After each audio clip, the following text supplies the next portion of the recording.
ಸ್ನೇಹಿತರೆ, charcoal pencil ಮತ್ತು ಚಾರ್ಕೋಲು sticks ಬರುತ್ತೆ. ಈ ಥರ ಚಾರ್ಕೋಲ್ ಪೆನ್ಸಿಲ್ ಬರುತ್ತೆ. ಈ ಥರ ನೋಡಿ, ಇದು ಚಾರ್ಕೋಲ್ ಪೆನ್ಸಿಲ್ಲು. ಮತ್ತು ಒರಿಜಿನಲ್ ಚಾರ್ಕೋಲು ಮುಂಚೆ ಬರ್ತಾಯಿತ್ತು, ಈಗ ಬರಲ್ಲ. ಇದು ಒರಿಜಿನಲ್ ಚಾರ್ಕೋಲ್ ಅಂತಂದರೆ original stick, charcoal stick. Original charcoal stick ಅಂತಂದರೆ ಅದು ಈ ಗ್ರೇಪ್ಸು ಬಳ್ಳಿ ಬರುತ್ತಲ್ಲ, ಅಂದರೆ ದ್ರಾಕ್ಷಾ ಬಳ್ಳಿಯನ್ನು ಸುಟ್ಟು ಅದನ್ನು ಕಾರ್ಬನ್ ಮಾಡ್ತಾರೆ, ಒಂದು ಇದ್ಲು ಮಾಡ್ತಾರೆ. ಅದಕ್ಕೆ ಕಾರ್ಬೋರೇಟೆಡ್ ಮಾಡಿ, ಅಂದರೆ ಉಪ್ಪಿನ ನೀರು ಹಾಕಿ ಅದನ್ನು ಇದ್ಲು ಮಾಡ್ತಾರೆ. ಇದು ಸಾಫ್ಟ್ ಆಗಿರುತ್ತೆ. ಇದು ಚಾರ್ಕೋಲ್ ಅಂತ ಮುಂಚೆ ಕ್ಯಾಂಬ್ಲಿನ್ ಅವ್ರದ್ದು ಚಾರ್ಕೋಲ್ ಸ್ಟಿಕ್ಕು ನೋಡಿ. ಒರಿಜಿನಲ್ ಕಡ್ಡಿ ಇದು, ಒಳ್ಳಿದು ಆ ಬಳ್ಳಿ ತುಂಬ ಸ್ಮೂತಾಗಿರುತ್ತೆ. ಅದನ್ನು ಉಪ್ಪಿನ ನೀರು ಹಾಕಿ ಕಾರ್ಬೋರೇಟೆಡ್ ಅಂತ ಮಾಡ್ತಾರೆ. ಇದು ಒರಿಜಿನಲ್ ಚಾರ್ಕೋಲು. ಇದನ್ನು ಇವಾಗ ಲೆಡ್ ಮಾಡಿ ಕೊಡ್ತಾ ಇದ್ದಾರೆ. ಇದನ್ನು ಏನು ಸ್ಪೆಷಲ್ ಏನಪ್ಪ ಅಂತಂದರೆ, ಇದು ಸ್ಮೂತಾಗಿರುತ್ತೆ ಎಲ್ಲದಕ್ಕೆ ಬೇರೆದಕ್ಕಿಂತ ಜಾಸ್ತಿ. ಅದರಿಂದ ಇದನ್ನು ಚಾರ್ಕೋಲ್ ಅಂತ ಮುಂಚೆ ಯೂಸ್ ಮಾಡ್ತಾಯಿದ್ದು, ಡೈರೆಕ್ಟ್ ಕ್ಯಾನ್ವಸ್ಸಿಗೆ ಯೂಸ್ ಮಾಡ್ತಾ ಇದ್ದಿದ್ದು.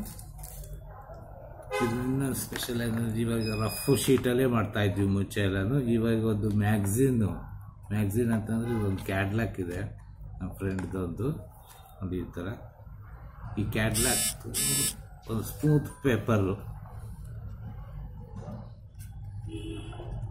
ಈ ಸ್ಮೂತ್ ಪೇಪರ್ನ ಮುಂದ್ಗಡೆ ಒಂದು ಆರ್ಟ್ ಪೇಪರ್ ಇದು, ಇದ್ರ ಮೇಲೆ ಮಾಡೋದಕ್ಕೆ ಟ್ರೈ ಮಾಡ್ತಾ ಇದ್ದೀನಿ. ಇದನ್ನ ಮಾಡಿ ತೋರಿಸ್ತೀನಿ ನೋಡಿ. ಇದ್ರ ಮೇಲೆ ಕೂರೋದು ಇಲ್ಲ, ಇದು ಯಾಕೆ ಸ್ಮೂತ್ ಇರುತ್ತೆ ಇದು. ಆದ್ದರಿಂದ ಪೌಡ್ರ್ ಆದರೆ ಕೂರುತ್ತೆ ಇದು ನೋಡಿ.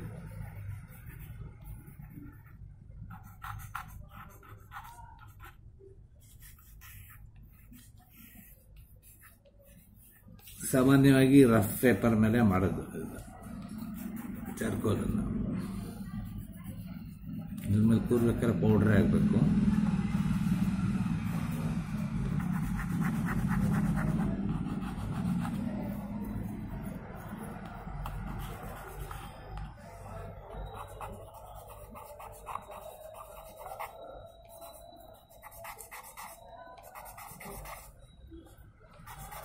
ಇದು ಉಲ್ಟಾ ಇದೆ. ಸ್ನೇಹಿತರೆ, ಪೆನ್ಕಾಮ್ ಅಕಾಡೆಮಿಗೆ ಸ್ವಾಗತ. ಎಲ್ರಿಗೂ ಇವತ್ತು ಒಂದು ಮ್ಯಾಗ್ಝಿನ್ ಪೇಪರ್ ಮೇಲೆ, ಅಂದರೆ ಸ್ಮೂತ್ ಪೇಪರ್ ಮೇಲೆ, ಆರ್ಟ್ ಪೇಪರ್ ಮೇಲೆ ಚಾರ್ಕೋಲ್ ಹೇಗೆ ಕೂರುತ್ತೆ ಅಂತ ತೋರಿಸ್ತಾ ಇದ್ದೀನಿ. ಇದೊಂದು ಎಕ್ಸ್ಪೆರಿಮೆಂಟ್ ಅಷ್ಟೇ. ನ್ಯೂಸ್ ಪೇಪರ್ ಮೇಲೆ ಸ್ಮೂತ್ ಗ್ಲೇಜಿ ಪೇಪರ್ ಇರುತ್ತೆ. ಗ್ಲೇಜಿ ಪೇಪರ್ ಮೇಲೆ ನಿಮಗೆ ಚಾರ್ಕೋಲ್ ಕೂರೋದಿಲ್ಲ, ಜಾರುತ್ತೆ. ಅದು ಚಾರ್ಕೋಲ್ ಸ್ಟಿಕ್ ಆಗ್ಬೋದು, ಚಾರ್ಕೋಲ್ ಪೌಡ್ರ್ ಆಗ್ಬೋದು, ಕೂರೋದಿಲ್ಲ. ನೈಸ್ ಆಗಿರೋಂಥ ಗ್ಲೇಜಿ ಪೇಪರು. ಇದ್ರ ಮೇಲೆ ಎಕ್ಸ್ಪೆರಿಮೆಂಟ್ ಮಾಡಿ ತೋರಿಸ್ತಾ ಇದ್ದೀನಿ. ಅಷ್ಟೇ ಕೂರೋದಿಲ್ಲ, ಚೆನ್ನಾಗೂ ಬರೋದಿಲ್ಲ ಈ ಪೇಪರ್ನಲ್ಲಿ. ಯಾಕೆಂದರೆ ಕಾರ್ಬನ್ ಕೂರಬೇಕಾದ್ರೆ ಸ್ವಲ್ಪ ಪೇಪರ್ ರಫ್ ಇರಬೇಕಾಗುತ್ತೆ. ಕಾರ್ಟ್ರೇಟ್ ಪೇಪರು ಅಥವಾ ಹ್ಯಾಂಡ್ಮೇಡ್ ಪೇಪರು ಆ ಥರ ರಫ್ ಪೇಪರ್ ಆದರೆ, ಅಥವಾ ರಫ್ ಬೋರ್ಡ್ ಆದರೆ ಚಾರ್ಕೋಲ್ ಪೇಪರ್ ಕೂತ್ಕೊಳುತ್ತೆ. ಮತ್ತು ಈ ಚಾರ್ಕೋಲ್ ಟೈಪೇನೆ ನಿಮಗೆ ಸಾಫ್ಟ್ ಪೇಸ್ಟಲ್ ಸಿಗುತ್ತೆ, ಬರೀ ಪೌಡ್ರ್ ಪೇಸ್ಟಲ್ಸ್. ಅದು ಕೂಡ ರಫ್ ಪೇಪರೇ ಬೇಕು. ಅದಕ್ಕೂ ಕೂಡ ಕಲರ್ ಪೌಡ್ರ್ ಇರ್ತದೆ. ಅದ್ರ ಮುಂದೆ ಒಂದ್ಸರಿ ತೋರಿಸ್ತೀನಿ ನಿಮಗೆ. ಇದನ್ನು ನಿಮಗೆ ಎಕ್ಸ್ಪೆರಿಮೆಂಟಿಗೋಸ್ಕರ ತೋರಿಸ್ತಾ ಇರೋದು. ನೈಸ್ ಗ್ಲೇಜಿ ಪೇಪರ್ ಇದು. ಅಂದರೆ ಮ್ಯಾಗ್ಝಿನಲ್ಲಿ ಬಂದಿರೋ, ಒಂದು ಕ್ಯಾಟ್ಲಾಕಲ್ಲಿ ಬಂದಿರೋಂಥ ಪೇಪರು. ಲಾಸ್ಟ್ ಪೇಜು ಖಾಲಿ ಇತ್ತು, ಅದರಲ್ಲಿ ಒಂದು ಎಕ್ಸ್ಪೆರಿಮೆಂಟಲ್ಲಾಗಿ ತೋರಿಸ್ತಾ ಇದ್ದೀನಿ ನೋಡಿ. ಇನ್ನು ನಮ್ಮ ಚಾನಲ್ಗೆ ಯಾರು ಸಬ್ಸ್ಕ್ರೈಬ್ ಆಗಿಲ್ಲ, ಸಬ್ಸ್ಕ್ರೈಬ್ ಆಗದೆ ನೋಡ್ತಾ ಇದ್ದೀರಾ ಅಂಥವ್ರು ಖಂಡಿತ ಸಬ್ಸ್ಕ್ರೈಬ್ ಮಾಡ್ಕೊಳ್ಳಿ. ನಿಮಗೆ ಒಳ್ಳೊಳ್ಳೆ ಟಿಪ್ಸ್ಗಳು ಸಿಗ್ತಾ ಹೋಗುತ್ತೆ. ನಿಮಗೆ ಡೈರೆಕ್ಟ್ ನೋಟಿಫಿಕೇಷನ್ ಕೂಡ ಬರುತ್ತೆ. ಡೈರೆಕ್ಟಾಗಿ ನೀವು ನೋಡಬಹುದು. ಖಂಡಿತ ಎಲ್ಲರೂ ಕೂಡ ಸಬ್ಸ್ಕ್ರೈಬ್ ಮಾಡ್ಕೊಳ್ಳಿ.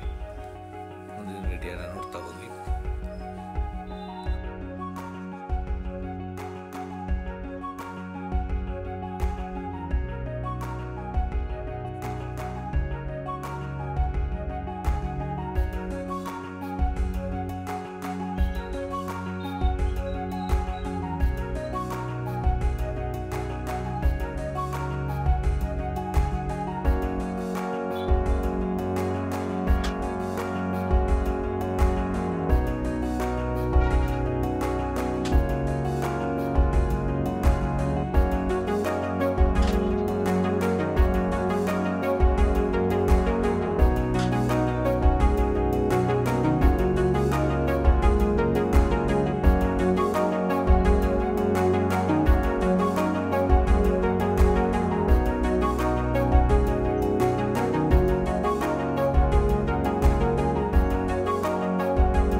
ಸ್ಮೂತ್ ಪೇಪರ್ ಮೇಲೆ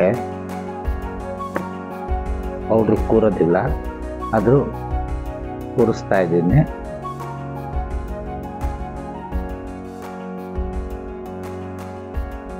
ಎಲ್ಲಿ ಬೇಕೋ ಅಲ್ಲಿ ಸ್ವಲ್ಪ ಡಾರ್ಕ್ ಮಾಡ್ಕೋಬೇಕಾಗುತ್ತೆ.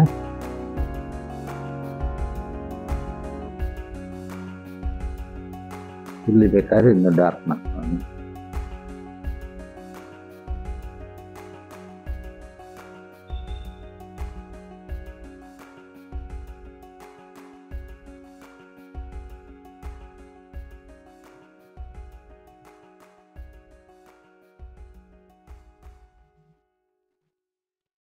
ಇಯರ್ ಬಡ್ಸ್ ಯೂಸ್ ಮಾಡ್ತಾ ಇದ್ದೀನಿ ಇಲ್ಲಿ.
ಸ್ನೇಹಿತರೆ, ಚಾರ್ಕೋಲ್ ಆಗಲಿ, ಪೆನ್ಸಿಲ್ ಆಗಲಿ, ಸಾಫ್ಟ್ ಪೇಸ್ಟಲ್ಸ್ ಆಗಲಿ, ಇದೆಲ್ಲ ಪೌಡ್ರಲ್ಲೇ ಬರೋದು. ವಿತೌಟ್ ಮೀಡಿಯಮ್, ಅದರಲ್ಲಿ ಮೀಡಿಯಮ್ ಇರೋದಿಲ್ಲ, ಬರೀ ಪೌಡ್ರ್ ಮಾತ್ರ ಇರುತ್ತೆ. ಅದರಿಂದ ಕೈ ಮತ್ತೆ ರಿಮೂವ್ ಆಗುತ್ತೆ. ಅದಕ್ಕೋಸ್ಕರ ಒಂದು ಫಿಕ್ಸರ್ ಅಂತ ಬರುತ್ತೆ, ಆ ಫಿಕ್ಸರ್ ಸ್ಪ್ರೇ ಮಾಡಬೇಕಾಗುತ್ತೆ. ಆ ಫಿಕ್ಸರ್ ಸ್ಪ್ರೇ ಮಾಡೋದು ಹೇಗೆ ಅಂತ ಅಂದ್ಕೊಂಡು ತೋರಿಸ್ತಾ ಇರ್ತೀನಿ. ಲಾಸ್ಟ್ ವಿಡಿಯೋದಲ್ಲೂ ಫಿಕ್ಸರ್ ನೋಡ್ಕೊಂಡು ಮಾಡಿದ್ವಿ.